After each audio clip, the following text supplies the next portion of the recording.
Buenas tardes. ¿Cómo están ustedes hoy? Muy bien, qué bueno, excelente, los felicito a todos. Bueno, hoy es martes, se nos acabó enero. ¿Qué hace que estábamos el año pasado, que llegó la Navidad, que llegó el fin de año? Hay que sacar ahora el disfraz. Viene carnavales. Hoy es martes 31 de enero, vamos a dar continuidad con nuestra clase del día de hoy y vamos a seguir trabajando en lo referente a, como ya nos pusimos de acuerdo acá, está en el orden en el código, intimación, cobro ejecutivo y medidas cautelares. ¿Ok? En la clase anterior, que fue hace 15 días, nosotros estuvimos trabajando algunos conceptos y entre lo que hemos estado manejando es lo referente a trabajar con el código base, modelo de referencia, de estudio, de ampliación del conocimiento, que es el modelo de código tributario para América Latina del Centro Interamericano de Administraciones Tributarias, conocido como el CIAT. Esta es la versión del 2015, como una referencia del punto de partida, ya que en nuestro ordenamiento jurídico del sistema tributario venezolano tenemos el código del año 2020 y, como nos explicó una vez nuestra compañera María Fernanda, esta novedad se introdujo en el año 2014, la reforma del 2014, ya que nuestro código anterior venía del año 2001 y no existía esa facultad que era necesaria para que la administración tributaria pudiera por fuerza propia ejecutar sus propias obligaciones, ¿sí?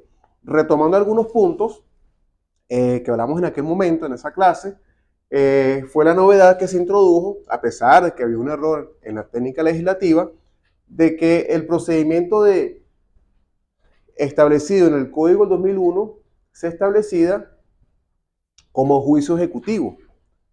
Y en la reforma del 2014, del 18 de noviembre del 2014, se cambió la modalidad de ¿qué? Del cobro ejecutivo. Y se le agregó en la vía judicial, por un tema de velocidad legislativa, el procedimiento administrativo se incorporó en el procedimiento de la vía judicial. Más lo importante era que la administración tributaria tuviese alguna herramienta directa junto con las prerrogativas que tiene el Estado. Eso está en el artículo 13 del Código, el privilegio del Estado para la recaudación tributaria por el efecto que hace falta para financiar el gasto público. En pocas palabras, hay que recaudar. La novedad y la importancia de esto es que la administración tributaria ya dispone desde la vía legal, está por acá, María Fernanda, necesitaba la vía legal para cumplir un aspecto que ya estaba en las leyes administrativas. Una de las características que tiene el acto administrativo particular, en este caso el tributario, y hacemos un breve repaso para seguir con esto, ¿cuáles son las dos principales características que tiene el acto administrativo según los autores? Entre ellos Brever Carías, Lares Martínez, hay otro autor, y en Colombia también hay uno muy bueno, que él explica que el acto administrativo per se tiene dos efectos, ¿verdad? La ejecutividad del acto, ¿y cuál es el otro efecto que tiene? Y la ejecutoría del acto. La reforma del 2014, que ya hicieron unos estudios en Colombia, en el caso de DIAN, ya existía esa parte administrativa incorporada legalmente, ¿en dónde? En el Estatuto Tributario Nacional. Más en nuestro sistema nacional, en Venezuela, esa novedad se introdujo fue en el 2014. ¿Con qué figura, profesor? La ejecutoría del acto administrativo, antes de la reforma del 2014, estaba limitada a que la administración tributaria tenía que ir a los juzgados tributarios a ejecutar el crédito fiscal. Entonces, los expertos, unos tienen posiciones a favor del contribuyente, otros tienen posiciones a favor del sujeto activo, pero es que tiene que ser lógico.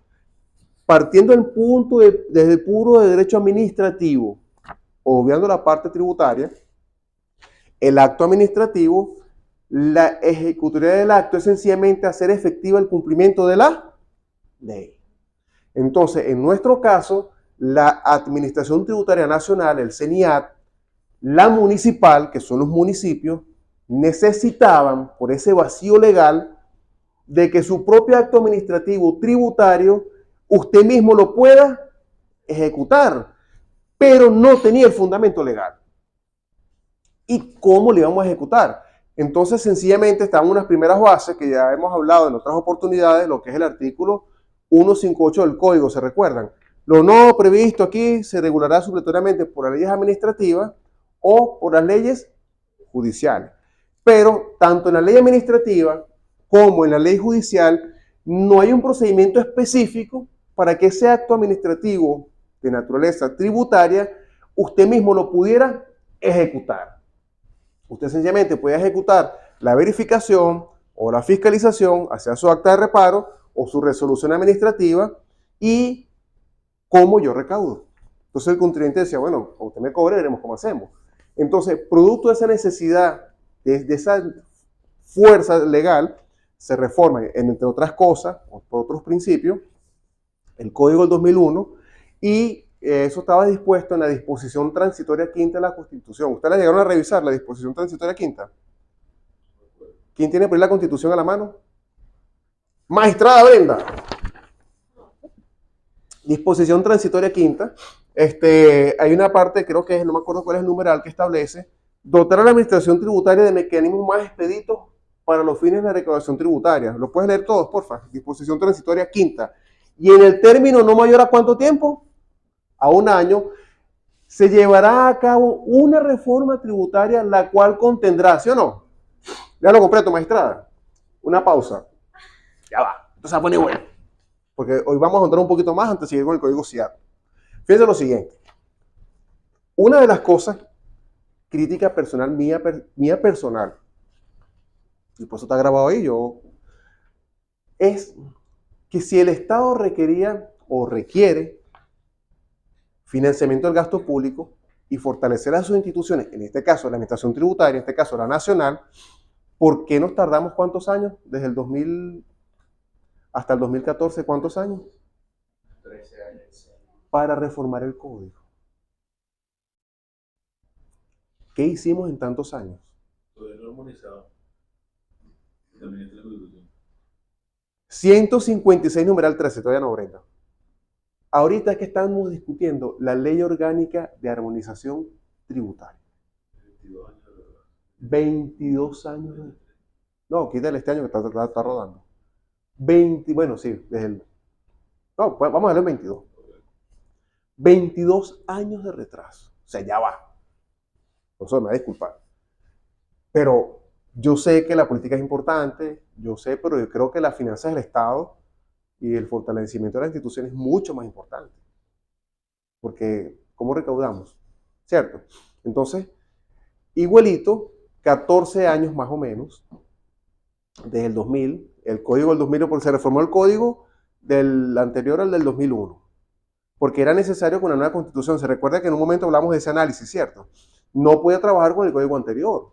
Entonces se reforma el código del 2001 y esa misma constitución, en la disposición transitoria quinta, después tienes pendiente, entre otras reformas del código, aparte del 2001, dotar a la administración tributaria de mecanismos más expeditos para la eficiencia de la recaudación tributaria. Entonces reformó el código puro del 2001, eso se nos olvidó, había muy buenos tributaristas, llegamos al 2014 y fue cuando por fin se reformó la parte tributaria, porque fue cuando el Estado sintió la necesidad de que del financiamiento por la vía tributaria. Habíamos un petrolero, tenemos petróleo. Entonces, yo considero que la política en aquel momento de Estado debe enfocarse inmediatamente a esas reformas tributarias para no generar al contribuyente y tampoco a los funcionarios tanta presión fiscal porque está en el momento. ¿Entiendes? Magistrado, ahora sí, quinta. Título 9, disposiciones transitorias. Disposición quinta. En el término no mayor de un año, a partir de la entrada en vigencia de esta Constitución, la Asamblea Nacional dictará una reforma del Código Orgánico Tributario que establezca, entre otros, los siguientes aspectos. Numeral 1. La interpretación estricta de las leyes y normas tributarias, atendiendo al fin de las mismas y su significación económica con el objeto de eliminar ambigüedades. 2. La eliminación de secciones al principio de no retroactividad de la ley. 3. Ampliar el concepto de renta presunta con el objeto de dotar con mejores instrumentos a la administración tributaria. 4. Eliminar la prescripción legal para delitos tributarios graves, los cuales deben ser tipificados en el Código Orgánico Tributario. 5. La ampliación de las penas contra asesores o asesoras, bufetes de abogados o abogadas, auditores externos o auditoras externas y otros profesionales que actúen en complicidad para cometer delitos tributarios, incluyendo periodos de inhabilitación en el ejercicio de la profesión. 6. La ampliación de las penas y la severidad de las sanciones contra delitos de evasión fiscal, aumentando los periodos de prescripción. 7. Revisión de atenuantes y agravantes de las sanciones para hacerlas más estrictas. 8. La ampliación de las facultades de la administración tributaria en materia de fiscalización. 9. El incremento del interés moratorio para disuadir la evasión fiscal. 10. La extensión del principio de solidaridad para permitir que los directores o directoras y asesores o asesoras respondan con sus bienes en caso de convalidar delitos tributarios. Y 11. La introducción de procedimientos administrativos más expeditos.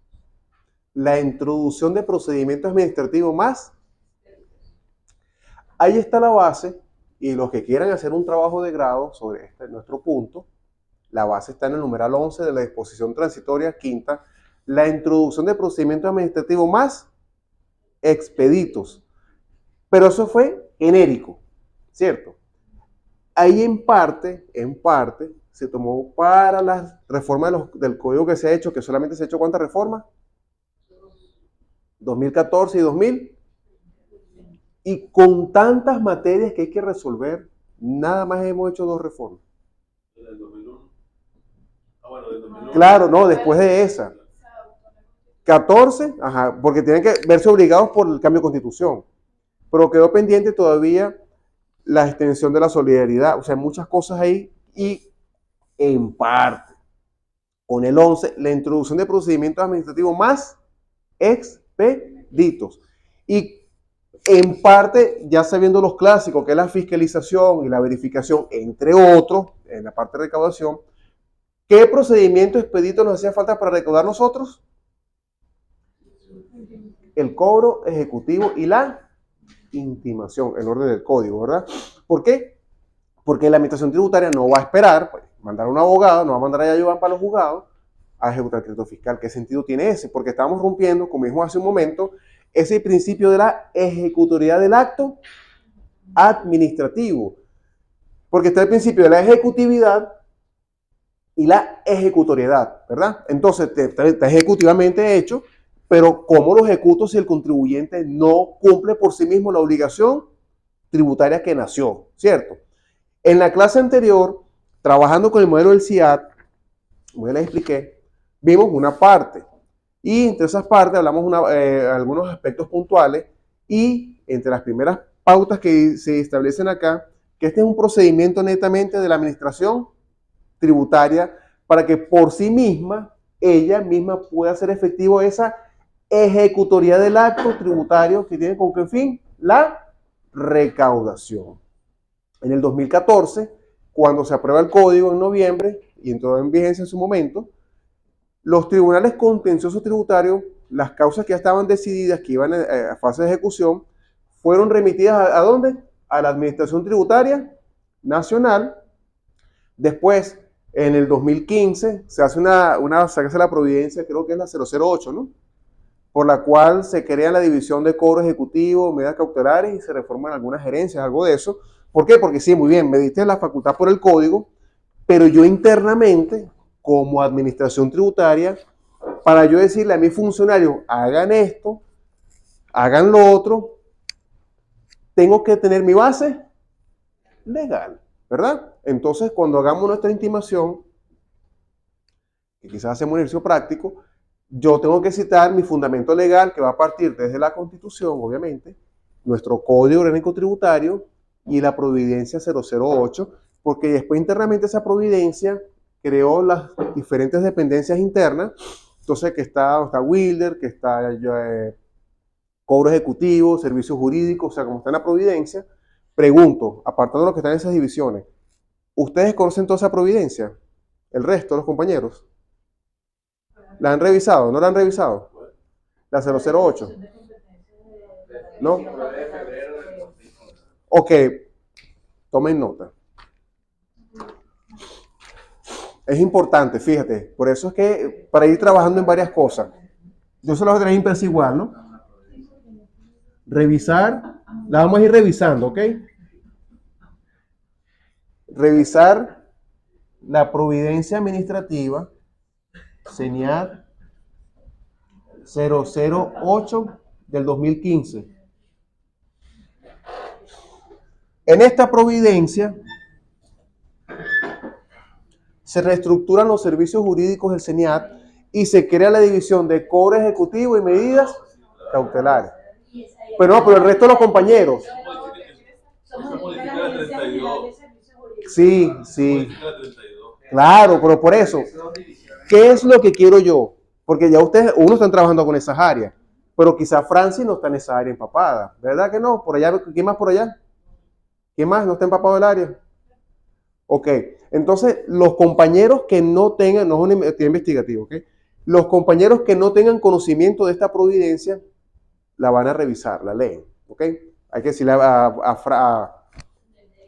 ¿qué más? Angelica, ¿qué más no vino hoy? No, Wilde sí conoce porque está en esa área. Pero los otros compañeros que no tengan conocimiento de esa providencia me regula todo este tema, en parte. Más los lineamientos internos de la institución, lo que establezca el superintendente, pues, o el intendente. ¿Entienden? Entonces, esta providencia, para los compañeros que no la conozcan, Francis, Brenda, ¿qué más? Angelica, Alberto sí conoce, igual María Fernanda, porque está en la torre, está en servicios jurídicos, pues. Pero esta providencia es importante porque aquí me define específicamente lo que va a hacer cada gerencia o cada división, lo que cada quien va a trabajar. Y van a encontrar que, por ejemplo, la división de medidas cautelares tendrá que dictar las medidas cautelares entonces correspondientes. La división de sumario, o sea, no me recuerdo ahorita, pero te establece específicamente la competencia. Y a su vez separan las competencias porque están entre jurídico y recaudación, porque recaudación llega hasta la indignación, de ahí se iba a jurídico porque iba a tribunal. Se crea las divisiones de cobro ejecutivo que llevan entonces la parte administrativa y a jurídico le quitan la parte judicial porque ya no. Usted sabe que eso tiene una evolución, pero eso no quedó ahí. No, yo, claro, por eso es la base. Después un lineamiento de la intendencia que devuelve la competencia, que le quita algunas atribuciones al jurídico principal y le da todo al jurídico de la región. Es que ya va, que eso voy, ya va. Vamos por partes. Una evolución. Sí, ya va. Lo que pasa es que, fíjense lo siguiente, y bueno, claro, me adelanté un poco, pero eso lo íbamos a ver en la tercera clase. Esta providencia es como que el punto de partida hacia el futuro, o sea, de allá para acá, después de la reforma del 2014. Obviamente, es el punto de partida, pero posteriormente eso ha evolucionado porque exactamente, como explicó María Fernanda y Alberto, esta providencia me está modificando y para aquellos compañeros que no tengan el conocimiento, la R0032. Pregunto, apartando a los que ya la conocen. Francia, Angelica, los dos compañeros, ¿conoce la R0032? Ok. Pásame un WhatsApp. Yo. La resolución 32. ¿No? No, pero es que no tapa eso. Eso es estructura. Esa es la primera, esa fue la que organizó el CENIAD.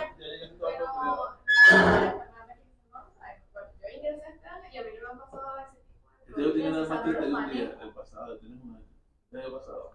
Lo que pasa es que eso es fundamental cuando tú vas a dictar un acto administrativo y tú tienes que revisar eso para saber las competencias. Pero es que cuando tú llegas aquí con un pollito nuevo, tú no sabes ni lo que vas a hacer ni lo que vas a decir. Bueno, pero por eso estamos en el posgrado, vamos a aprender, no te preocupes.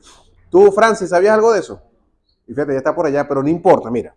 Es que es como dice ella, o sea, te vas a comprar una Peor todavía, porque la resolución 32 todavía es aplicable a las regiones de la Sí, claro, Tienes que tenerla como base legal para dictar los actos Sí, administrativos totalmente. en los sectores. Tu base legal parte De la 32. fiscalización, parte Sí. de la 32. Pero sí les Lo que entiendo. pasa es que están ingresando personal y no lo están instruyendo, simplemente lo están ingresando y No importa que no te instruyas, tú mismo te debes instruir. Claro. Cuando yo ingresé aquí, que el CNA era nuevo, nadie nos instruyó, cada quien se Pero es que sentaba y si estudiaba. tú llegas acá y tú revisas en el sistema tú vas a encontrar un montón de información. Y aparte de que estás viendo ese montón de información, apenas te agarran cooperativo, te agarran para que hagas expediente, que no sé qué más, que esto, que lo otro. Claro, pero escucha lo siguiente, escucha. Para eso estamos estudiando. Nos vamos a ir instruyendo, entre todos vamos a compartir conocimiento, porque ustedes son también relevo. O sea, poco a poco, no importa. Mira, escucha. Lo importante es lo siguiente. ¿Cómo está más o menos organizado el CENIAT? Ok, voy a hacer una breve pausa antes de seguir con esto. Ajá, pero encontramos en principio la ley del Servicio Nacional Integrado y, sí, claro, la primera. Después está la última, creo que era del 2015, ¿no? La ley del CENIAT. Ok, para que más o menos sepan ustedes la base legal. Y obviamente también, o sea, los entiendo. Está el decreto 68, Hay varias cosas por ahí. que es el que crea las intendencias de aduanas. Claro, y la de La tributos 32, internos. La del 95, que es la génesis del... Cuando Moreno León redactó toda esa historia. Okay. Pero más o menos para que ustedes sepan la evolución de esto. En el 94, por allá, se fusiona, voy a hacer un momentico de clase, Aduanas de Venezuela, Servicio Autónomo, APSA, se fusiona APSA, con la Dirección de Rentas del Ministerio de Finanzas, de Hacienda. Aduanas de Venezuela, Servicio Autónomo y la Dirección de Rentas del Ministerio de Hacienda en aquella época. Y nace CENIAT. Ajá, CENAT, ajá, sí. Después cambia al CENIAT. Y después, ese mismo nombre, aquí lo agregamos y aduanero. Más o menos ese es el resumen. Inicialmente, antes, por allá, en el 93, 94, era Aduanas de Venezuela, Servicio Autónomo, y fusionaron la Dirección de Renta del Ministerio de Hacienda, nace el SENAT. Creo que era 94, 93, 94. Una persona llamada Roberto Moreno León, José Ignacio, no sé por qué siempre me equivoco con él, hizo un gran trabajo, porque armar, y yo admiro a esas personas que tomaron ese modelo, armar una estructura de un sistema tributario y crearon varios nombres. Primero fue el SENAT, después cambió el SENIAT, no tiene la parte aduanera, y después le cambian ¿cómo es? El logotipo, y se le agrega que es azul, y se le agregó y aduanero y las estrellas, y los colores, esa cuestión, que hasta llegar al actual. Entre otras cosas, puntualmente, brevemente, se crea la ley del CENIAT, creo que era del 2001, la primera, ¿no? La primera ley. Ajá. Después eso fue evolucionando, una reforma, palabra más palabra. El decreto, ajá, exacto. Entonces después, la última creo que está vigente, creo que es la ley del CENIAT del 2015. Pero esa es la ley. Entonces, el orden de las normas, en la vía administrativa, viene el decreto. Después del decreto vienen las resoluciones. Hay una resolución, que es la resolución 32 o la 0032, que es la que organiza como que el organigrama. Y las competencias, claro, y las competencias de la administración tributaria, los organiza. Entonces establece, vean acá, CENIAT. Vamos a crear dos grandes vertientes. Intendencia de Tributos Internos y aduanas. Son dos. Aduanas se encarga netamente de todo lo que era APSA, o sea, por palabras más, palabras menos, y tributos internos, lo que recaudaba en aquel momento Hacienda, pues, palabras más, palabras menos. Entonces son dos grandes vertientes, Intendencia de Aduanas y tributos internos. Después internamente, esa resolución 32 le dice, y se crean las gerencias regionales, y la gerencia será así, se le dice, usted va a tener la atención del contribuyente, va a tener juicio, va a tener jurídico tributario, va a tener fiscal, o sea, la organiza. Entonces, es bueno, yo se la paso al WhatsApp, que revise la 32 y, entre otras cosas, esa 32 ha sido modificada, como dijo Alberto, con otros lineamientos internos, con otras providencias, y en nuestra materia, como lo dijo María Fernanda, muy bien, cuando tú citas un acto administrativo y Francis que fiscaliza, tienes que nombrar desde la ley del CENIAT vigente, la resolución 32 y todos aquellos actos internos que han modificado entre, Diferencia. claro, O sea, porque cada uno dentro de su acto administrativo tiene que de su tener la región, competencia de su y su región, porque ahora separaron Libertador de la capital. Y creo que mi hijo Patricia van a querer Junquito ahorita, ¿no? Y Falcón. No, el Y La Guaira. creado cuando se creó Con Libertador, a un sector, el sector ahorita. Ajá, algo así, yo sé que me estás comentando. Entonces, pero para que todo eso pase, tienen que haber las providencias. Con esta providencia, la 008 es el punto de partida hacia acá, por eso es que uno revisa la Gaceta de aquí hacia el pasado, yo lo hago todo el tiempo, para revisar y actualizar el conocimiento. Entonces, en esta se reestructura la gerencia de servicios jurídicos y se crea la división de cobro ejecutivo y medidas, pero ¿con qué finalidad? De poder ejecutar esos procedimientos que estamos trabajando nosotros. Ustedes lo saben, pero para nuestras compañeras que no lo saben, ya tienen más o menos la noción, ¿verdad?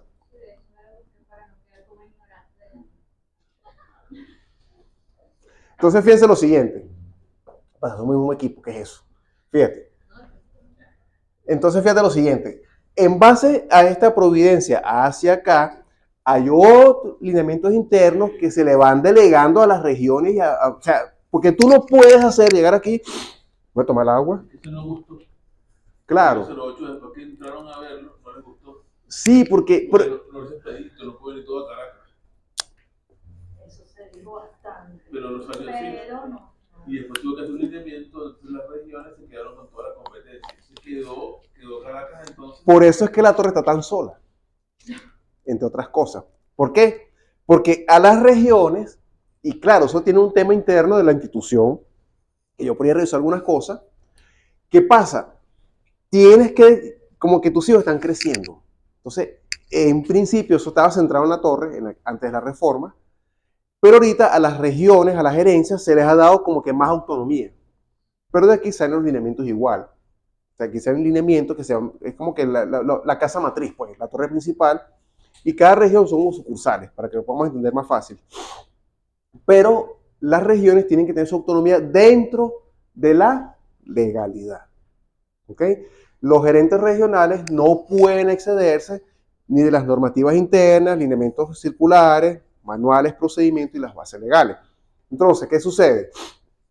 Para que nosotros, y volviendo a nuestro tema, vamos a avanzar con esto, para que nosotros, y particularmente las personas que no han tenido acceso a eso, por eso estoy preguntando, es bueno que ustedes revisen y me pasen un WhatsApp, Patricia, para pasárselo al grupo. Yo tengo el PDF para que ustedes lo revisen, se lo pasas también a Angelica, ¿quién me faltó? Que no lo haya visto, bueno. Marisol. Bueno, sí, para que ustedes revisen, tengan el conocimiento, a ver si consigo la ley de señal, creo que es del 2015, yo se las paso a ustedes la base legal, revisen esto, porque esto regula, eso lo vamos a ver con calma en su momento, cuando veamos nuestro ya procedimiento en el código. Regula en parte la organización interna para hacer efectivo el procedimiento. Una división muy aparte. Igual, eso está delegado, como dijo Alberto, en cada región. ¿Ok? Se han creado, yo me acuerdo que había un profesor allá, amigo mío, ya está retirado, Denis. Él fue uno de los primeros, ¿cómo es? Uno alto morenito, de allá de los Ruices. ¿Sabes cuál es Denis, no? Ya está retirado, ¿verdad? Jubilado. Él era ácido para dictar las medidas. Yo solté esa medida. Claro, era una novedad, pues. ¿Entiendes? Entonces él se embargaba, él no andaba con pendejera, ¿verdad? Era esa fuerza de hacer las cosas que era la ejecutividad del acto. Está la intimación, y la gente, no, es una intimación, no, él embargaba de una vez. Firme y embargue. Denis era una cosa seria porque Denis era de contribuyentes especiales. Es un buen amigo mío, profesor de la escuela también. Le decía, chamo, y bueno, es mi trabajo, y es verdad. Porque tiene que ser la fuerza de la ejecutividad, ¿ok? Bueno, sigamos acá entonces. ¿Qué vamos a hacer ahora al culminar esto?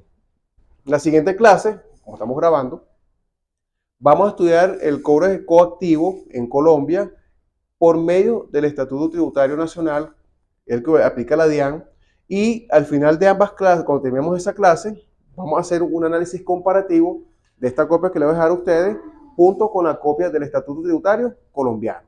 ¿Ok? Entonces no hagamos artículos científicos, vamos a hacerlo más didáctico. Mire, profesor, este procedimiento es así, esto tiene esto, son iguales, son parecidos, porque después que salgamos de esa actividad es netamente nuestro procedimiento nacional 100%. Y vamos a revisar toda la base legal y a comparar criterios, pero vamos a estudiar bastante de la Roche. Ese análisis comparativo se puede hacer a través de esquemas. Ustedes son libres, Pero a mano o a la computadora. como ustedes quieran. No. Claro, no. Cuando ya veamos el de Colombia completo, porque este video 2 clases, lo hacemos hoy.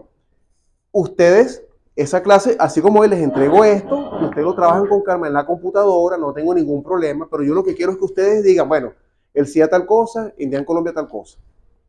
Porque cuando entremos con el nuestro, hay cosas que el código no te las explica. Pero ustedes ya tienen un punto de referencia donde buscar. ¿Qué va a hacer eso? Que el día de mañana, si alguno de ustedes, bueno, no está Wilder, o ustedes están en unos cargos en las regiones, sepan más o menos cómo resolver una situación si llegan a estar en una unidad de esa, una división de esa de cobro ejecutivo, porque uno nunca sabe. ¿Cierto? No, buscar el código CIA, porque ahí está la guía. ¿Con qué efecto? De que nunca su acto administrativo como funcionarios se les pueda viciar de ilegalidad. Porque si no lo resuelvo aquí en Venezuela, yo digo, bueno, aplico supletoriamente ¿qué? O el que más se me acerca a Venezuela, ¿cuál es? Colombia. Entonces, bueno, viste que la regulación venezolana no tiene una providencia, una resolución, no es jurisprudencia, o la jurisprudencia no es clara o algo oscura, aplicando supletoriamente normas del derecho, aunque está prohibido por el código, o sea que la supletoriedad está prohibida, ¿no? Pero bueno, vamos a buscar la manera, una salida. Dice, en materia tributaria no hay supletoriedad, pero vamos a aplicarla, o sea, para crear. Bueno, me regulo por disposiciones que el más se le parece, el de Colombia. No es igual, pero es la misma estructura que esta. Colombia copió muchas cosas de acá. ¿Ok? Bueno, entonces, hecho eso, hacemos nuestro análisis comparativo, como ustedes lo quieran hacer a mano, en la computadora, pero lo importante es que ustedes puedan comparar. Mira, sí, el profesor, esto lo tiene así, ya en Colombia lo tiene asado, o sea, si lo van viendo, ¿no? Como una actividad bien didáctica, práctica, porque mucha teoría no me gusta.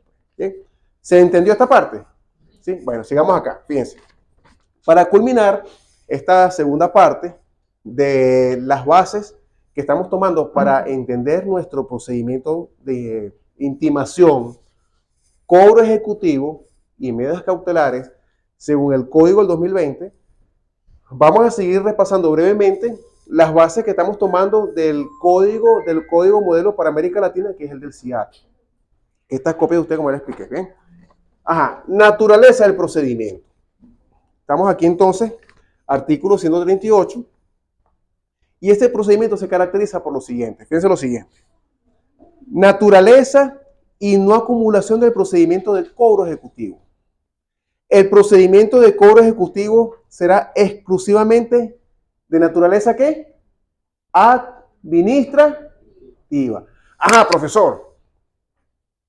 ¿Pero y por qué?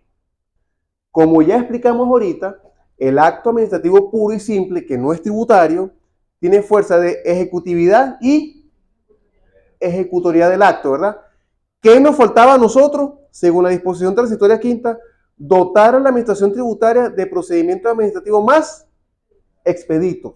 Revisando las bases legales, en el Código del 2001 hasta el Código del 2014, la administración tributaria para recaudar o facilitar la recaudación del crédito fiscal, ¿qué tenía que hacer antes del 2014? Ir a los juzgados, hacer su juicio. Ajá, ya va. Ahora, venimos a nuestro caso. El procedimiento de cobro será exclusivamente administrativo. ¿Por qué en este modelo, después lo vemos en el caso nacional, por qué se tiene que establecer así? Por ese principio de la legalidad administrativa. Usted no puede hacer nada sino lo que le permite la ley. Artículo 137 de la Constitución. ¿Sí se recuerdan? esta Constitución y las leyes establecen la facultad de los órganos que es el poder público. Palabras más, palabras menos. ¿Me lo puede leer, Brenda, por favor? 137 de la Constitución. Ese es el famoso principio de la legalidad administrativa. Ya por ahí nosotros protegemos nuestro procedimiento de intimación, cobro ejecutivo y medidas cautelares. Yo no puedo hacer nada como sujeto activo, sino lo que me permite ¿qué? La legislación. Tengo que vigilar en mi actuación administrativa ese artículo 137 y ya está satisfecho porque ya el Código del 2020 ordenó todo el procedimiento y ya sabemos que es un procedimiento de naturaleza 100% administrativa. Entonces la pregunta es, y hacemos la respuesta, ¿yo ahora es necesario que vaya a la vía judicial para recaudar mi crédito administrativo? No, porque ya ahora la ejecutoría del acto que me faltaba ya la tengo ¿desde cuándo? 2014. 137, magistrada. Título 4 del Poder Público. Capítulo 1, disposiciones fundamentales, sección primera, las disposiciones generales. Artículo 137. Esta Constitución y la ley definen las atribuciones de los órganos que ejercen el poder público, a las cuales deben ajustarse las actividades que realizan. Esta Constitución y las... ¿Y qué ley me está facultando a mí, aparte del Código y de la LOPA, para yo ejecutar mi procedimiento de intimación, cobro ejecutivo y medidas cautelares? El Código del 2020. El Código.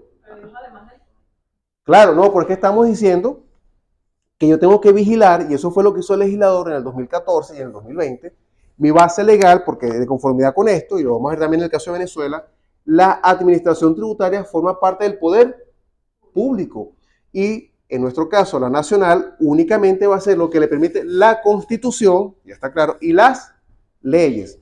¿Qué leyes regulo yo? En nuestro caso, LOPA, Código Orgánico Tributario que me faculta para yo ejecutar mi acto con la intimación, cobro ejecutivo y medidas cautelares y las demás normas de manera supletoria, está el CPC. ¿Ok? Bien. Continúo acá.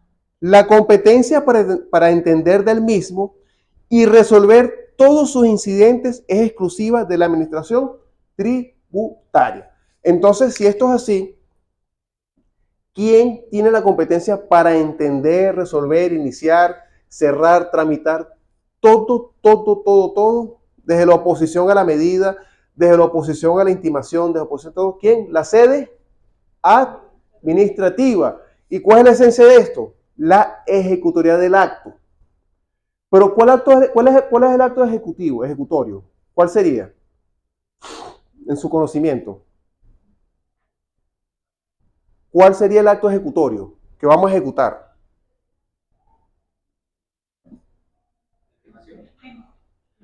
¿Cuál sería el acto principal para yo poder ejecutar? ¿Qué nombre le pondríamos a todo ese? El acto administrativo de efectos particulares en el cual ya se materializó ¿qué? El hecho y la obligación. Y recordemos, ¿por qué vamos a intimar y a cobrar ejecutivamente? ¿Por qué? Porque el contribuyente está ¿qué? Contumaz en el cumplimiento voluntario. ¿Sí? El contribuyente está contumaz en el cumplimiento voluntario de su obligación contraída. Ya que usted no cumple voluntariamente, y en la clase anterior lo vimos, ¿se recuerdan? Las condiciones a plazo vencido, a partir del día siguiente, entonces por ahí ciertas prerrogativas, y para no lesionar al contribuyente, se le dan unos plazos. Entonces ya internamente habrán las políticas a quién se va a intimar. ¿Ok? Entonces, ¿qué sucede? Para no aplastar al contribuyente, como dicen las teorías, que es el famoso Leviatán, hay unos privilegios por los códigos para que el contribuyente tenga cierta defensa. No es que se le venció y al día siguiente no. Entonces habrán políticas internas, vamos a llamar, vamos a cobrar. En Colombia, ya en Colombia, no sé aquí en Venezuela, te llama 3 veces, te pasa unos correos antes que te dicte el mandamiento de pago. ¿Okay? Bueno. Entonces, ¿qué pasa? Ya tengo ese otro 50% que me faltaba con mi acto administrativo tributario para yo recaudar el principal. ¿Cuál es el principal? No pagó, ¿cierto? ¿Qué me faltaba a mí? La ejecutoriedad del acto, ahora la tengo, ¿cierto? Y de ahí para acá viene esa facultad de poder intimar y cobrar ejecutivamente. Ajá. Dicho procedimiento no será acumulable a los judiciales ni a otros procedimientos de ejecución. ¿Qué me está indicando el Código CIAR? Mi procedimiento de intimación, cobro ejecutivo y medidas cautelares, como es un procedimiento en sede administrativa, no lo puedo juntar, no lo puedo agregar, no lo puedo causa continente, causa acumulada con otros. Es un procedimiento totalmente autónomo. ¿Y por qué? Porque cada hecho imponible o cada obligación tributaria tiene un origen distinto. No se puede acumular. La acumulación procesalmente es un fenómeno que ocurre cuando hay la famosa triple identidad, ¿sí? Mismo sujeto, mismo objeto y misma causa.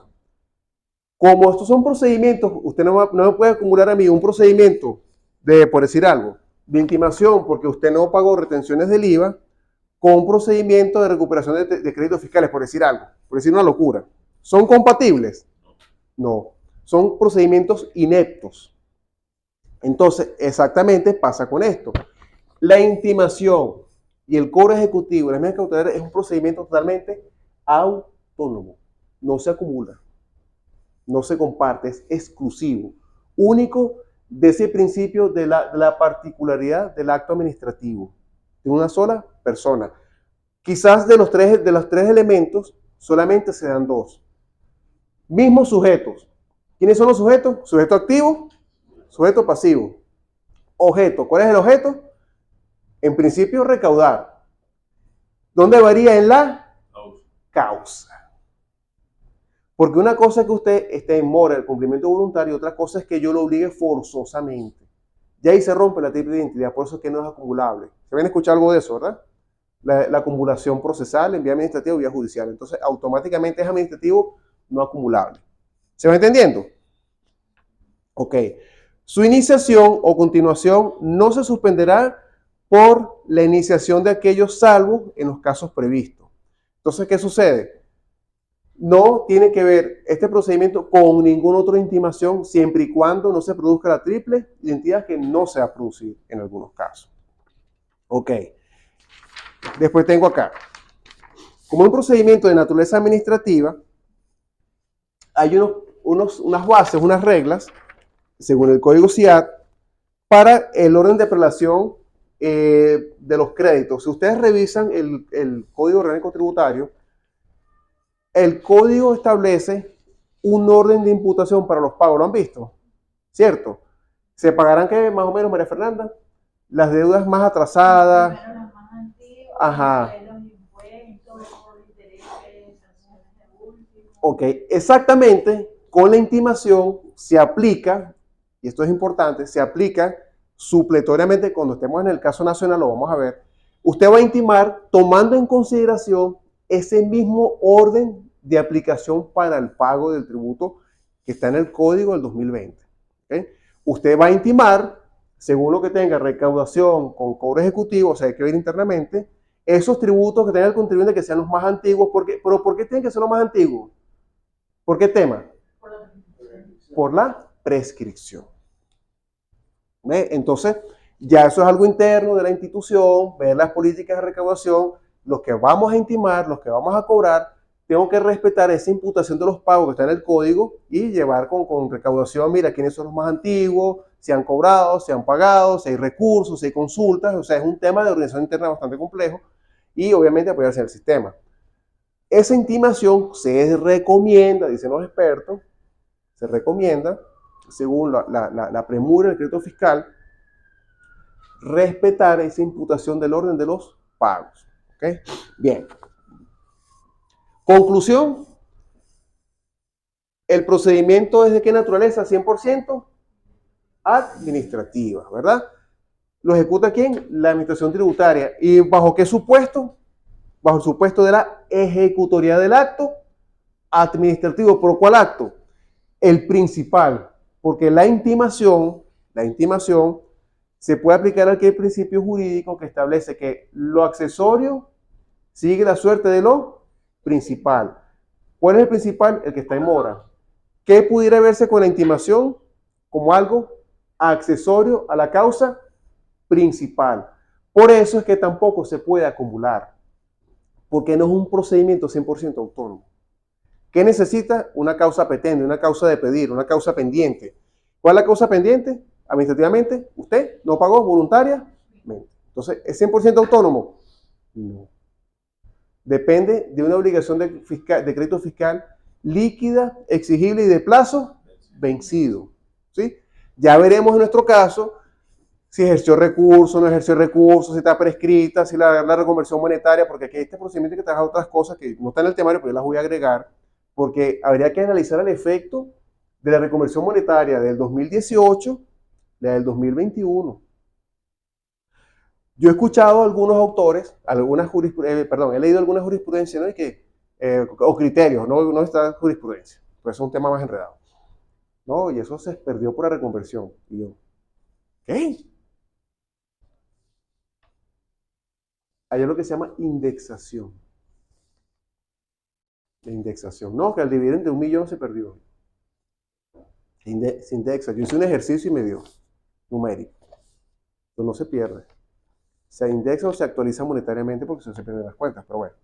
Ajá. Ejecución de garantía.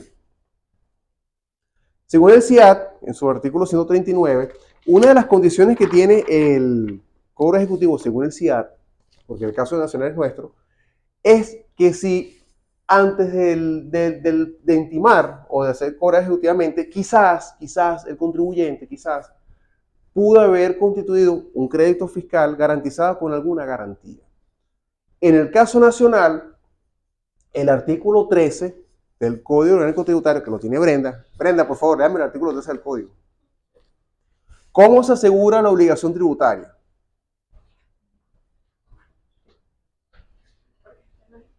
Del código, sí, te tienes que acostumbrarte ahorita porque ese código es nuevo. Título segundo de las obligaciones tributarias. Artículo 3. La obligación tributaria surge entre el Estado en las distintas expresiones del poder público y los sujetos pasivos, en cuanto ocurre el presupuesto de hecho previsto en la ley. Punto y seguido. La obligación tributaria constituye un vínculo de carácter personal, aunque su cumplimiento se asegura mediante garantía real o con privilegios especiales. Ok, ya va, profesor, ya va. No hemos visto el de nosotros todavía. Pero si es que resulta que yo voy a ejecutar, ojo, hay que revisar el nuestro, no hemos llegado allá. Estamos con código CIAT.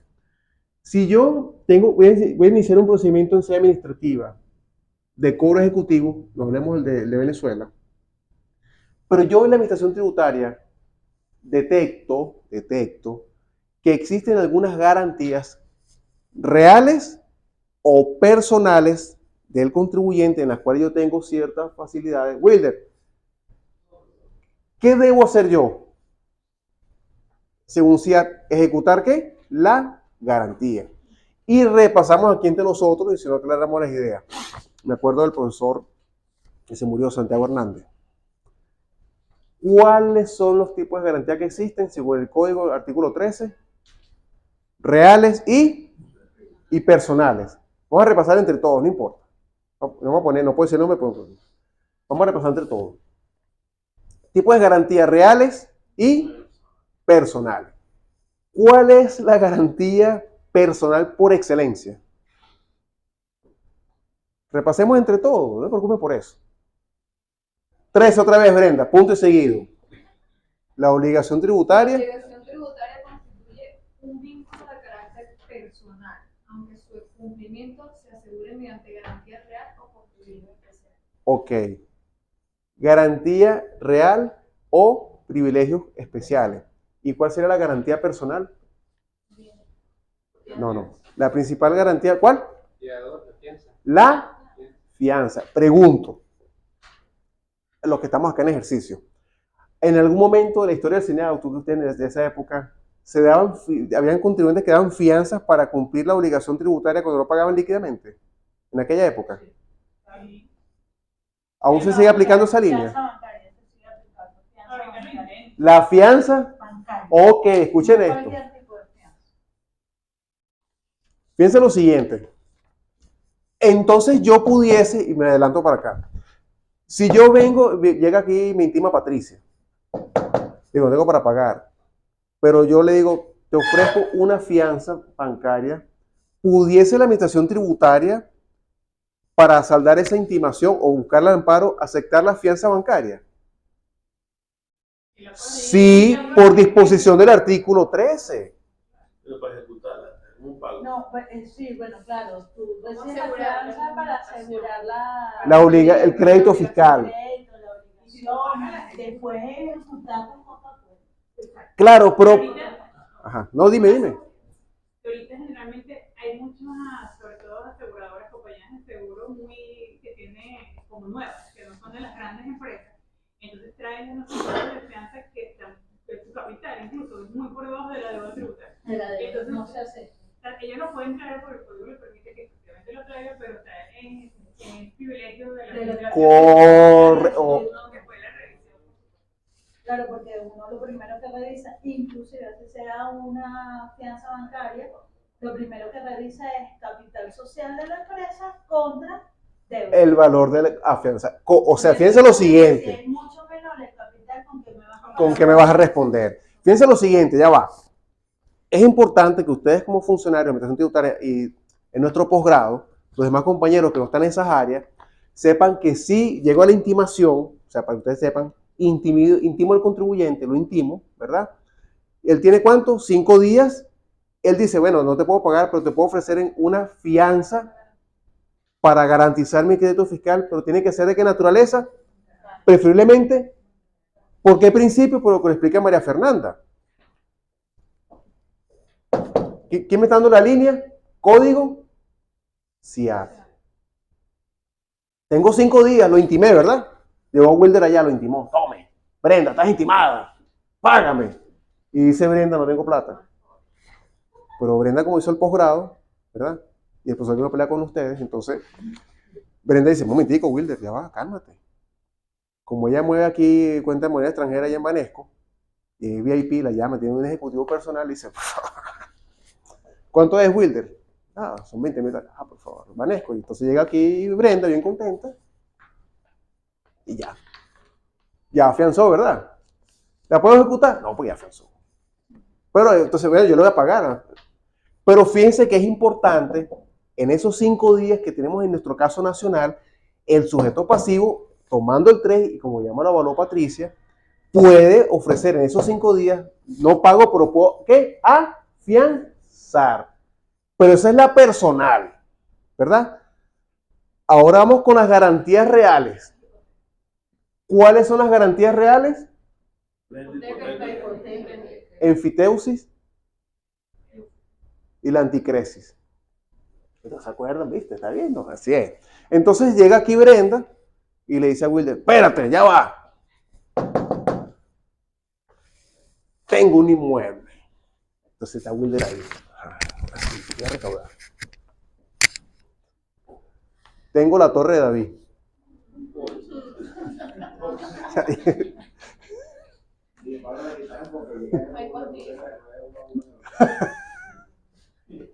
Por eso estoy ofreciendo esa garantía.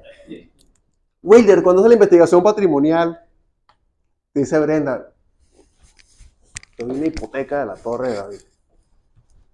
Que es usted, como está por allá investigando patrimonialmente, llama aquí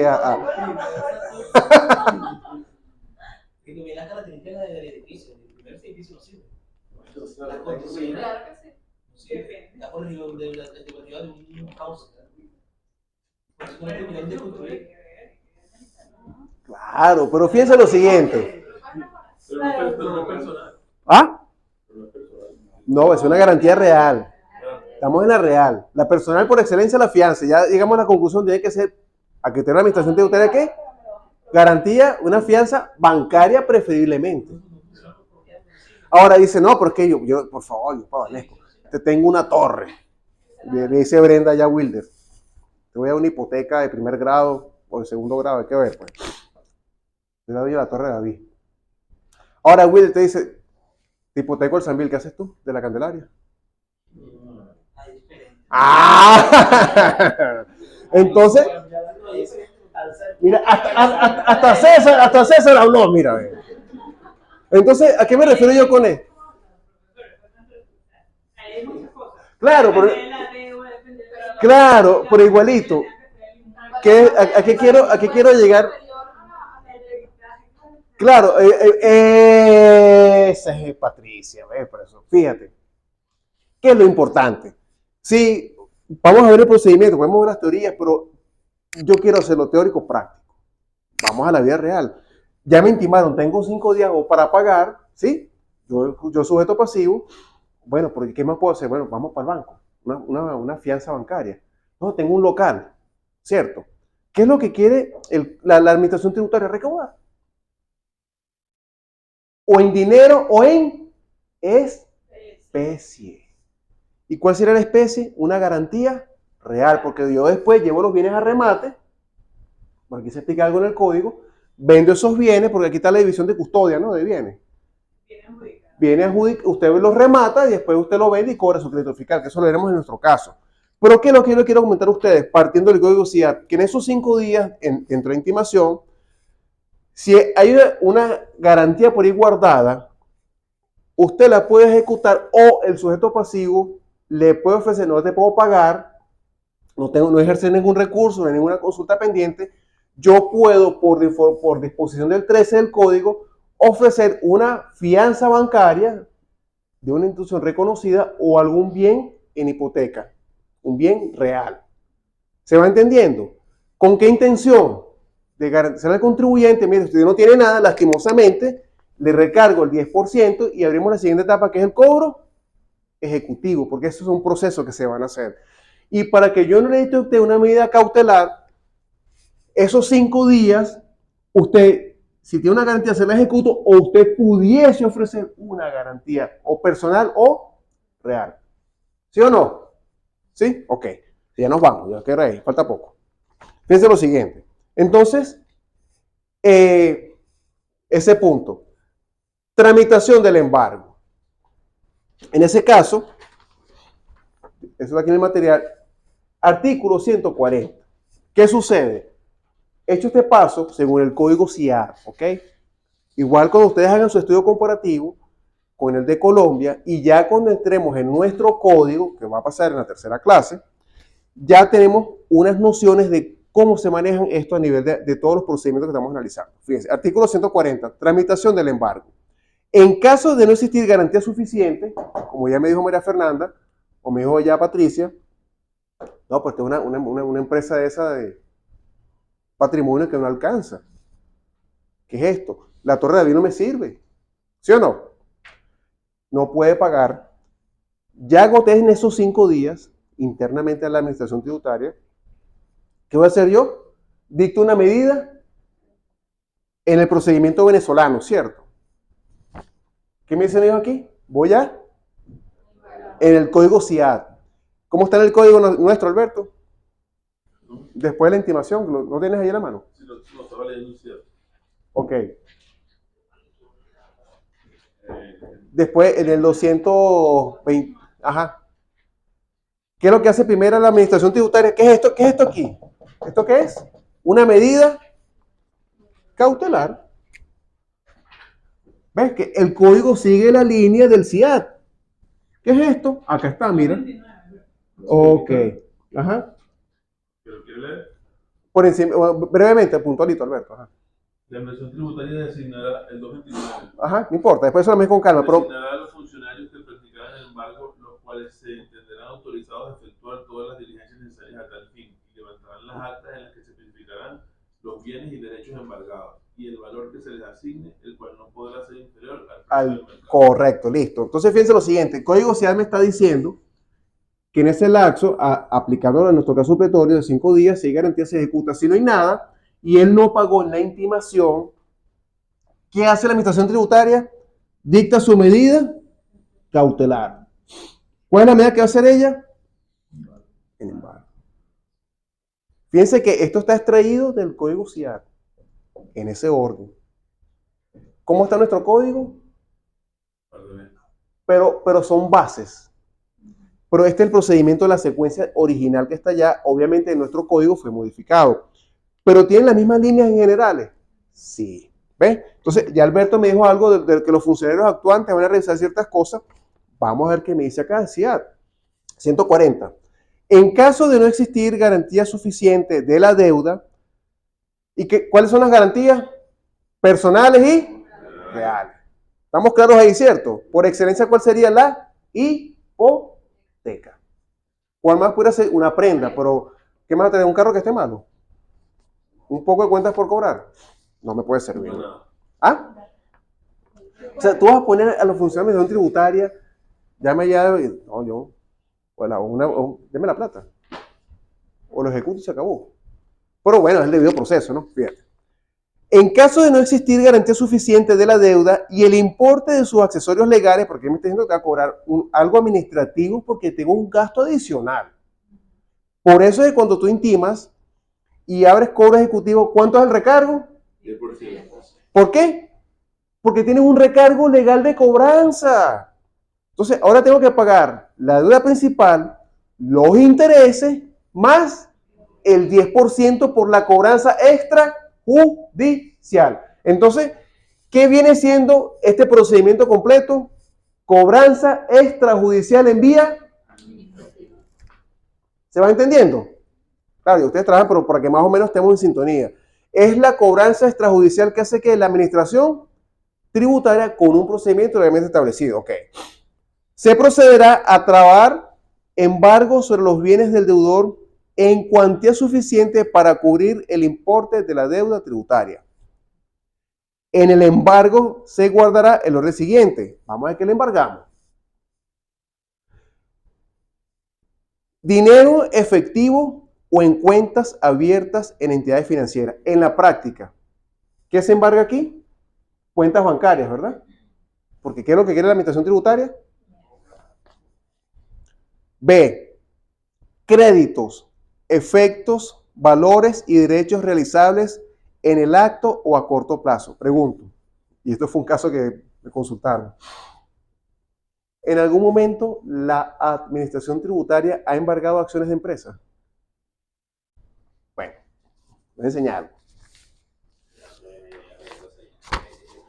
Yo estuve asesorando una vez en el 2019 un amigo mío, el doctor Lago, que estaba de reposo, pero le dio una ACV. Él me dice, mira, que allá Conatel, que tiene un problema, no le quieren pagar, ¿no? Yo le había dicho a Conatel, bueno, terminó con el procedimiento. Era Supercable, no le quería pagar a Conatel y son varios tributos que se cobran por la ley orgánica de telecomunicaciones. Entonces, Lagos me dice a mí, Doc, ellos no quieren pagar. Y según, no hay bienes, pues. Bueno, está bien, porque el tipo fueron astutos, pusieron las empresas por un lado, por otro. Entonces yo le digo, Doc, tú que eres juez, si yo agarro y le embargo las acciones de todas esas empresas, yo me das la prueba. Efectivamente, está la doctora Graciela, en ese momento ya está retirada.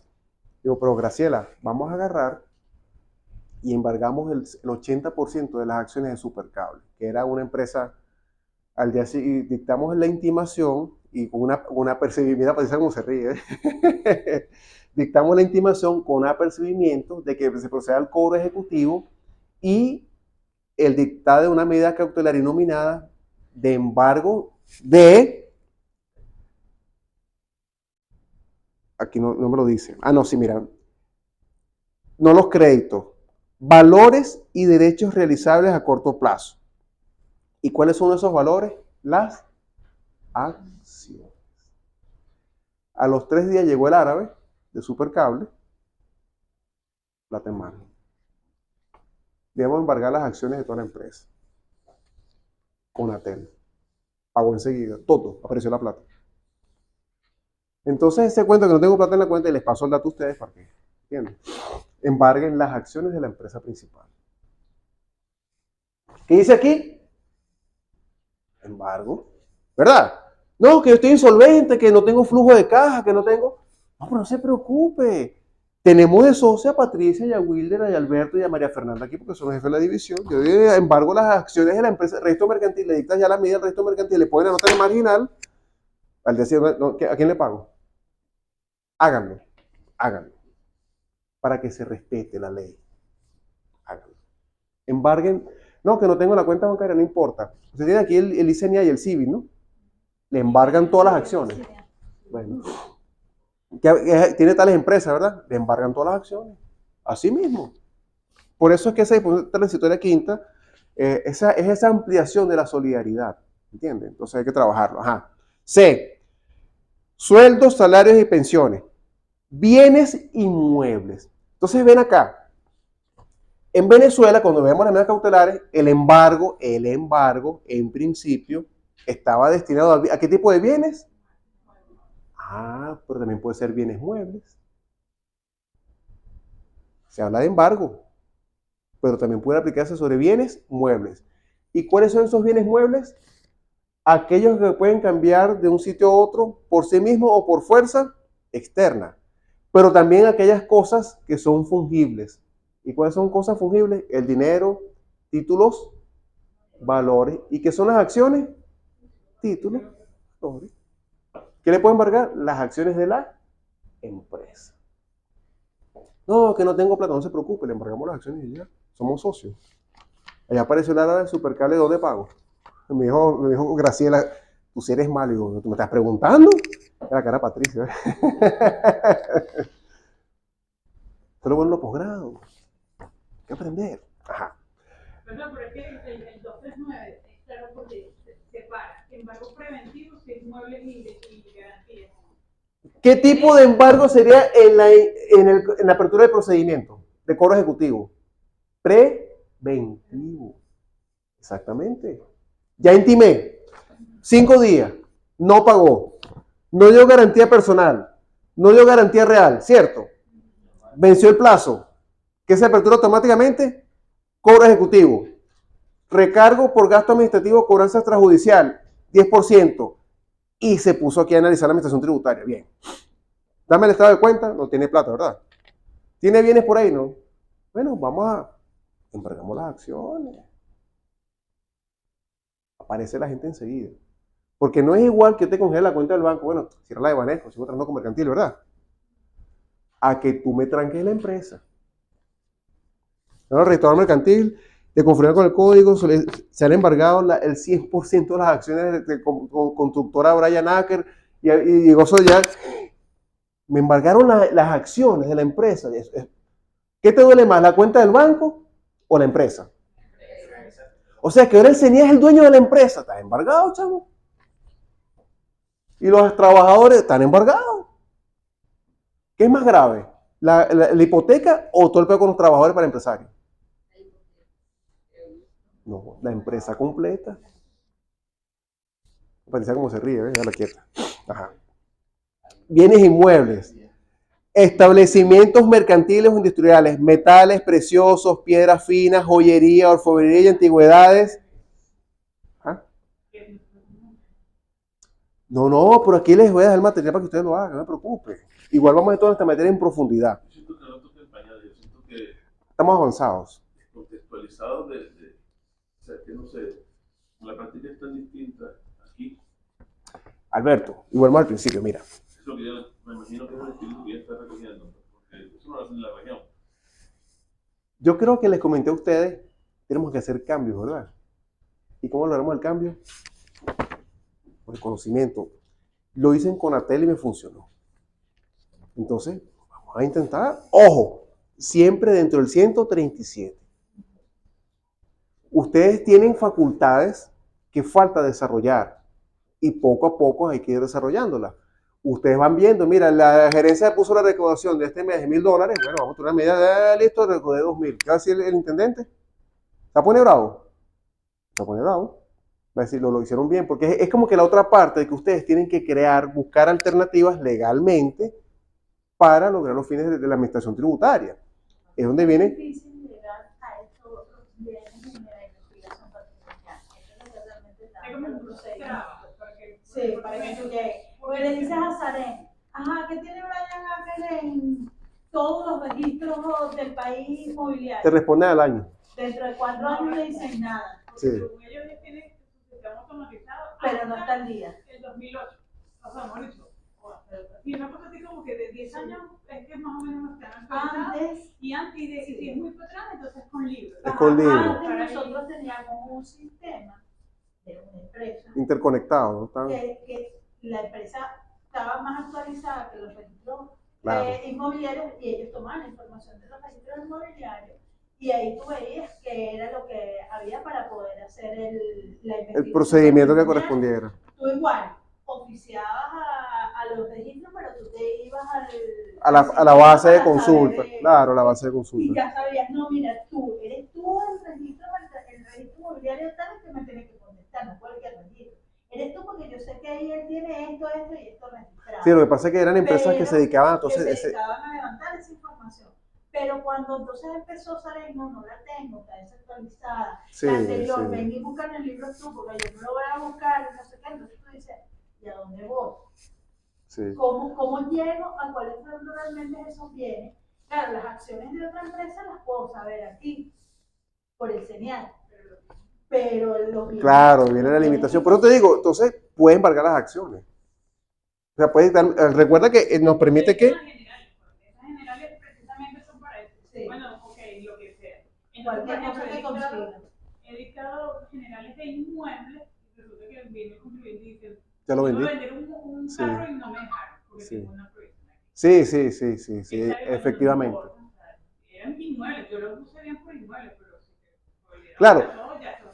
Es lo que ustedes están explicando. Son las sugerencias, pero hay que ver la práctica. Obviamente en la práctica no es tan fácil, porque está la astucia, bueno, ustedes saben ya. Son bienes registrables o notariados de alguna manera, pudiera. Que hay cierta legalidad. Pues no, que hay puede cierta. tener esa suerte. Pero. Si no hay registros oficiales. Obras de arte, etcétera. No. Sí. Claro, la experiencia sería, y es lo que me permitió a mí, por lo menos, vuelvo al caso que tuve en Colombia, DIAN Colombia está interconectado con todo. Tú vas al supermercado, allá tu cédula tiene un código, cuando tú ves tu cédula colombiana, escaneó, tac, y esa factura viajó automáticamente al sistema del DIAN. Claro, lo que pasa es que, y eso yo considero que en su momento esto tiene que evolucionar hacia allá, ¿entiendes? Y por eso nos estamos formando. Yo siempre creo mucho en los cambios, ustedes escuchaban esto. Llegará una reforma tributaria, porque es el tema de la ley, pues. De aquí en adelante, todas las instituciones nacionales, estatales, municipales, del Estado, oficiales, ¿verdad? Deben enviar diariamente información. Habría que hacer un gran sistema, una reforma del sistema del CENIAT que permita la interconexión con todo, ¿entiendes? El tapo. Sí, recuerda que era supuestamente que yo daba clic y aparecía todo en una red. Esta es la nube, sí, la de la gente del CTU. Ajá, yo escuché. Eso daba y había unos que estuvimos como, no sé, como un año metidos en la nube, Banco Central, y todo el mundo interconectado. Y entonces cuando llegaba, ay, ¿cuál es tu sistema? Una página en Excel. Ajá, y la del otro, una página en Word. Un documento en Word en donde yo llevo el registro. Y el otro, este libro, a mano. Entonces tú decías, ajá, pero bueno, el CENIAT nos puede dar su base de datos. Todos como que veníamos Ajá. creyendo. Ok, yo No, tengo es que- mi base de datos y que me das tú nada. Nada, no me doy sirve. nada, No me sirve. No me sirve. O sea, si no hay un real intercambio de información, no me sirve. Claro. Entonces, supuestamente después del SAREN, él tiene todo el registro. En sus servidores, En ajá. sus servidores y todo lo demás. Y cuando vas y le preguntas, no lo tiene. ¿Cómo que no lo tiene? Sino cuando yo fui a registrar un permiso de salida del país Y está en de un digital. menor de edad, Está cargado con número de trámite. sí, el número está de cargado. cédula, no sé qué. Entonces, y en ese caso, en ese momento tuvimos un problema porque los padres del menor de edad eran extranjeros, no tenían cédula venezolana. Entonces, no podían hacer ningún trámite por el registro, por el SAREN. Entonces, no, tienes que irte al registro de Chacao. A la castellana. Pero está en el Sí. sistema. No, te mandan para la castellana. Es como una traba. Sí, sí, Pero yo considero que eso, o sea, pero en su no momento. intercambian información. Y con ellos tenemos convenio de intercambio de información. Y la única información que intercambias es dame toda tu base de datos del RIN. Nosotros nos explicaríamos. Sí, claro, dame todo porque yo tenga todo más fácil. Ajá. Son unos cuantos años cargando el sistema. ¿Ok? Bueno, entonces, sigo con este punto para que no se nos haga tan tarde, ahorita nos vamos en 15 minutos. Entonces, el procedimiento previo al cobro ejecutivo, según lo que está acá en el código CIAT, se dictaría una primera medida cautelar que es la tramitación del embargo. En este código, como es muy genérico, se entiende que puede ser sobre bienes muebles o sobre bienes inmuebles. Pero lo que no está establecido en este código, que también se puede hacer, que lo vamos a leer ahorita brevemente, es que también hay medidas cautelares innovativas. Es decir, ¿cuáles son las innovativas? Que no son nominadas. ¿Por qué no son nominadas, profesor? Porque no tienen nombre. Entonces, esas medidas innovativas van dirigidas ¿a quién? En estas medidas cautelares, estas son medidas preventivas dirigidas o medidas preventivas del tipo real. ¿Sí? ¿Cuáles son las reales? Dirigidas a cosas o bienes. ¿Sí?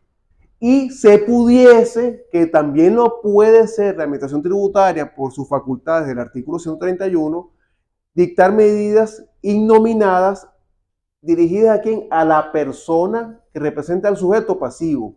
Es decir, al director, presidente, gerente, subgerente, lo que está, aquellas personas a las cuales se les puede notificar, se les puede dictar una medida innovativa personal que autoriza o prohíbe conductas.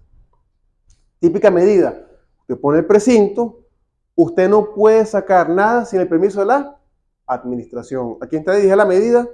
A la persona, ¿cierto? Usted no puede retirar el inventario de tal cosa sin el permiso de la administración. Eso es una medida cautelar innominada. De instrumentalidad anticipada, que eso lo hablamos en su momento, ¿con qué objeto? Para garantizar el resultado del, este caso, del procedimiento. Entonces, ¿qué se busca aquí con las medidas cautelares? Como se habla en la vía procesal. La vía cautelar, la institución cautelar, lo que busca es que el fallo o la causa no quede ilusoria, que es lo que me están diciendo ustedes. Quiero embargar, ¿dónde están los bienes? Entonces, ya esa postura, ¿qué sería un trámite administrativo que pudiera quedar ¿qué? Ilusorio? No lo puedo cobrar. Entonces, tremendo procedimiento, no tengo nada que embargar. ¿Pero qué puedo hacer yo? Una medida cautelar dirigida ¿a quién? A la persona. Se le prohíbe renovar el RIF, se le prohíbe salir del país, se le prohíbe, eso se puede hacer. Por este principio que está acá.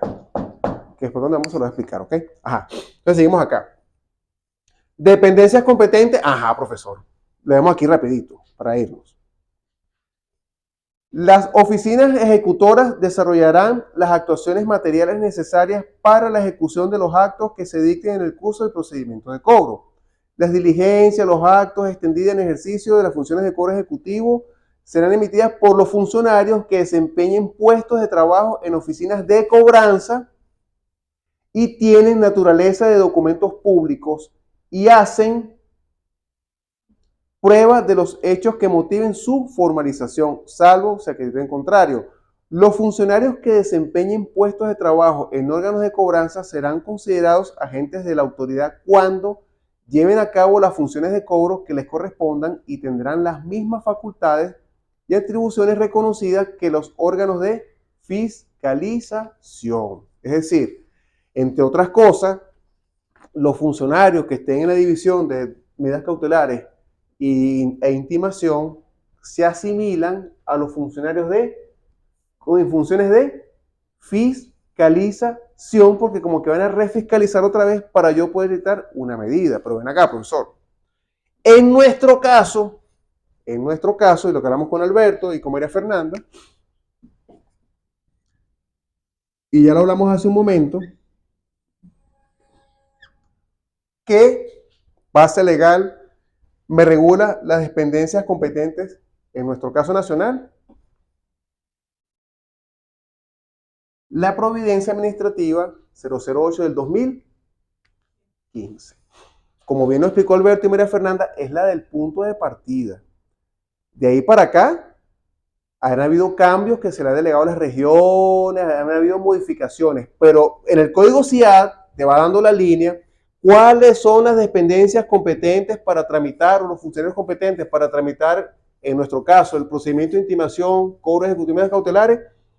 ¿Cuáles son las dependencias competentes? La primera base de revisión que tenemos que checar en su momento sería la Providencia 008 del 2015, en la cual se modifican los servicios jurídicos y se crea la división de cobro ejecutivo y medidas cautelares. Se reformulan otras cosas ahí. Pero nuestro punto de partida, que es lo que estamos acá hablando, ¿está en dónde? En nuestra Providencia 008. Que Francis y Brenda, y después le pasamos a Angelica, pues estoy grabando la clase, las vamos a hacer algo WhatsApp para que ustedes las puedan leer por encima, tengan referencia, porque lo que María Fernanda es importante. Ustedes que están fiscalizando, o de repente Brenda que está llegando, tienen que manejar esa base legal, porque tú estás en una región, que es la de allá de capital, sector que es, los Baruta, ¿no? Claro, es importante que tú como fiscal tengas este conocimiento, por si acaso. Y bueno, y Brenda, que se nos está incorporando al servicio, también revise su base legal para que amplíe los criterios, ¿ok? Entonces, bueno, también el código CIAT, ya casi terminando, establece algo referente a la tercería. ¿Qué es la tercería? Más o menos. El embargo. ¿Qué más? Tercería es una forma de oposición al embargo. ¿Quién es un tercero? ¿Quién es tercero? Que no forma parte de la Un tercero. Mira esto, ya va. Que este tema de la intimación y cobro ejecutivo es muy interesante. Aquí pudiéramos estar todo el año en esto, pero vamos a estar todo el año en esto, fíjate. El tema de la intimación y el cobro ejecutivo, y volvemos a lo que dice Patricia y lo que decía María Fernanda. En la vida real pueden haber muchas trabas. Porque yo sujeto pasivo me las invento, ¿verdad? Soy el dueño de la empresa, pero yo como soy malicioso, y lo leyó Brenda, el aumento de penas, la inhabilitación del ejercicio de los profesionales que participen o den sugerencias de cómo engañar la administración, asesores tributarios, dice por ahí, ¿verdad? Entonces le digo aquí a Brenda y a Wilder, vamos a formar una empresa, nosotros somos los dueños, pero para que el día de mañana no me vayan a embargar, tú formas una empresa y yo te la alquilo a ti. Pero soy el principal. Ajá. Entonces llega Brenda y forma una hipoteca. Llega Arsenia, llega Patricia y dice, ¿estás embargado, Brian? Ya va, yo estoy alquilado. ¿Quiénes son ellos? Son terceros. Por eso que en el fondo cuando se hace el comparativo de lo que está en el código ya nuestro, me parecía a mí que esa oposición al embargo era como un elemento para poder defraudar muy fácil. Ya va, que me adelantaste, magistrado. Pero está bien. Fíjate lo siguiente, por eso es que yo trato... Independientemente que no lo logre, lo dilato. Ya. El código nosotros sí tiene algunas cosas, pero por eso es que primero revisamos CIAT. Fíjate, y Alberto ya vio unas cosas que son muy interesantes. Yo puedo, y es lo que hacen las grandes transnacionales, los holdings, los consorcios. ¿A quién embargo si es un consorcio? ¿A quién embargo? Pero está en Estados Unidos. ¿Qué era tú, María Fernanda? El principio de la casa matriz, si no está aquí, pues bueno. Yo tuve un caso... Convenio de doble tributación, de cambio de información, de cobro de deudas de administración tributaria extranjera. ¿Qué más? ¿Qué más? Mira, yo tuve... Sí, está bien. Está bien. Fíjate, yo tuve un caso que mira, la verdad que el ejercicio es interesante. Eso fue en el 2014, pero no me acuerdo cuándo fue. Me llama un cliente que es una importadora de cuestiones de materiales médicos y le llegó un procedimiento de aduanas que era de partes vinculadas. Le dice la fiscalización, creo que era aquí, de aquí de la torre, no fue hace tiempo, que suministrar información si había hecho operaciones entre partes vinculadas, pero trajo unos contenedores, algo así fue lo que él trajo. Entonces yo me pongo a estudiar el caso y digo, ya va. Eso me suena a precio de transferencia. Sí y no. Sí y no. Es bastante similar, pero no es lo mismo. Sí, pero fíjate una cosa. Lo interesante de ese caso, y obviamente no llegamos a no pude trabajarlo porque no acordamos los honorarios, pero ¿qué pasa? Por ese tema de partes vinculadas, y más o menos lo que tú me vas a explicar y ahorita lo vamos a escuchar, es una forma que tiene la administración tributaria de averiguar si eres tú mismo allá afuera o no eres allá afuera. Partiendo de dónde? De la base de aduanas. Porque tú no sabes. porque lo que dice María Fernanda, yo lo más que puedo hacer por un convenio de doble tributación es pedir cierta información. Pero entonces él me decía, si somos los mismos.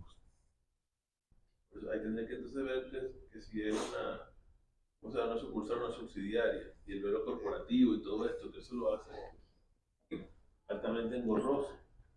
Por eso es que yo estaba pensando, por eso es que yo le dije, por eso es que yo de la teoría que pienso que esa oposición a ese embargo es muy fácil yo poder evitar el embargo para que eso no se me dé nunca. Eso es para los pequeños. Eso. Porque el que viene grande, bien instrumentado, eso no se lo hace, exactamente. ¿Y qué decir tú, María Fernanda, con ese caso? Que empezó a transferir lo que estaba comentando ahorita. Claro, Que sí y no, ¿por qué? Sí, lo Sí. que pasa es que en aduanas tú sí logras Presunción de llegar vinculación. a la vinculación y con eso haces el ajuste.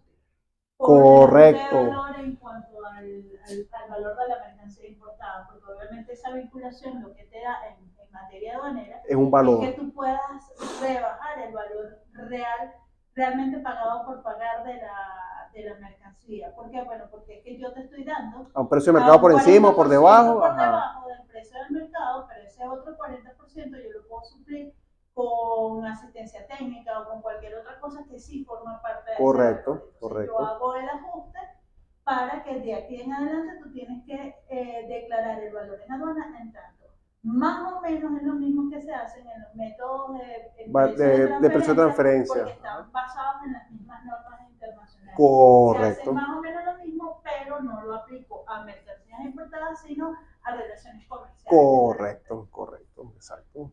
Sí. Entonces, bueno, fíjate una cosa, ahora que me decía Alberto, pero fíjate, entonces estoy acá, o sea que esa tercería, esa es una vertiente, hay más. Porque yo me opongo, por un momento, yo soy tercero, por decir algo. Ahí lo honesta, claro. Sí se va a entender esta parte de tercería, ¿no? Fíjate lo complejo que es este procedimiento, porque uno ve el código y más nada, y ve la providencia y ya, pero ya un momentico, esto tiene muchas vertientes. Esto es muy complejo. Porque, ¿qué pasa? Cuando vemos el código, el procedimiento, aquí no, vamos a hacer un procedimiento de estimación, sí, pero aquí estamos analizando esta base que sí hay. Cuando vemos Colombia, que es más detallado, ves, wow. Y vemos el nuestro, que obviamente cuando vemos el nuestro lo vamos a entender más fácil porque ya tenemos un conocimiento previo. ¿Se va entendiendo? Porque estamos viendo lo denso. Y en una tercería de esta, bueno, o sea, todo es, bueno, ¿qué hago con esto? Y volvemos a aquel principio. Según la cuantía de la obligación tributaria, será política interna decir, mira, yo no voy a poner a Alberto, a María Fernanda y a Patricia en un caso de $1 millón, tengo un caso de $50 millones de recaudación. Entonces, es lo que estás planteando. Yo puedo buscar ciertas maneras legales para yo evadirme de esto. Entonces, volvemos a ese principio. Con todo y que tengo la fuerza de ejecutoriedad, fíjate todo lo que pasa en la vida real. Porque la ley es muy bonita, pero ejecutarla es un tema. ¿Okay? Bueno, ya para finalizar, este punto, este tema, igualito, el Código SIAD establece que la administración tributaria tiene facultades en el procedimiento administrativo de cobro ejecutivo que está acá, de dictar sus medidas cautelares. Artículo 151 del Código. La administración tributaria podrá practicar el embargo precautorio o embargo preventivo. Es preventivo. Esto procesalmente se llama medidas cautelares de instrumentalidad anticipada. ¿Con qué finalidad? De que el fallo, o en este caso el procedimiento administrativo, no me quede ¿qué? Ilusorio. ¿Qué se busca? ¿Cómo resolver, satisfacer mi derecho, verdad? Ajá. Por la cantidad que presumiblemente aududen los obligados tributarios o quienes pueden resultar deudores solidarios o en su defecto la inhibición general de bienes antes de la fecha en que el crédito fiscal esté determinado o sea exigible en cualquier procedimiento, cuando a su juicio hubiere peligro de que el obligado se ausente o enajene u oculte sus bienes. El Código SIAD establece 3 condiciones: que se vaya, que se oculte o que venda sus bienes. Se ausentó. Se recuerda que en el Código Civil hay 2 figuras: la ausencia y la no presencia. Entonces, oye, está presente, está ausente. Ajá, ese es otro problema. ¿Saime? No sabemos. ¿cierto? Estoy tramitando la no presencia o la licencia, son 10 años en el transcurso del deslave de barrio. Yo tengo varios compañeros que no supe de ellos después del deslave y aún no se sabe de ellos. Sí, bueno, Ya hay lo que que hacer el declarado ausente, procedimiento ya. de ausencia y a los 10 años entonces se declara la muerte, Sí. que no fue lo que le hicieron a Raiza. Que no vaya a La sacar muerte la... al día siguiente, ¿A quién? Raiza Ruiz, Ah, la bueno. del accidente La Sí. autora del Amazonas. del Amazonas. Sí, bueno, ya eso es otra cosa. Vamos aquí en el tributario. Ajá. Entonces, bueno, esta parte cautelar nosotros la vamos a ver con calma en nuestra materia, ¿ok? Pregunto. ¿Se entendió lo general hoy? ¿Sí? A mi delegada, Patricia, te voy a dejar esta copia para que ustedes se pongan de acuerdo, o aquí a María Fernanda, ustedes le sacan su... Ajá. Para que tengan ese material, lo leen con calma, lo guardan. Hay unos comentarios que son muy interesantes del código. Ellos comentan muchas cosas que al leerlas amplían el criterio, ¿ok? Y como te dije, leer el teléfono, bueno, Alberto, eso es duro. Ya tenía los ojos chiquiticos, estaba así. En medio aprende. No. De aquí en adelante, escuchen lo siguiente. No, Brenda está contenta con su nuevo código, fíjate. Fíjense lo siguiente. ¿Un código nuevo? Sí, porque, oye, dátame tu código viejo, ¿Quién Brenda. me quitó a mí? Lo dejé más. ¿Te quitó el código? A mí me quitó Yo uno. no le quité nada. Préstame tu código viejo. Que alega prueba, tenía prueba. Estamos, tenés aquí contraparte. No, el viejo. No, el viejo no lo llevé a la oficina. Bueno, escúchame. Brenda, un día que yo vine aquí a asesorarlos, y digo, tráeme el código, pero en la parte de metodología, y digo, pero es el de 2014, ¿no? Y digo, Brenda, pero no, es que yo, ¿qué es lo que hizo Brenda? Me lo leí todo. Ese era mío. Ese era el tuyo. Ya, para la cámara, ya va. Yo me vi un día,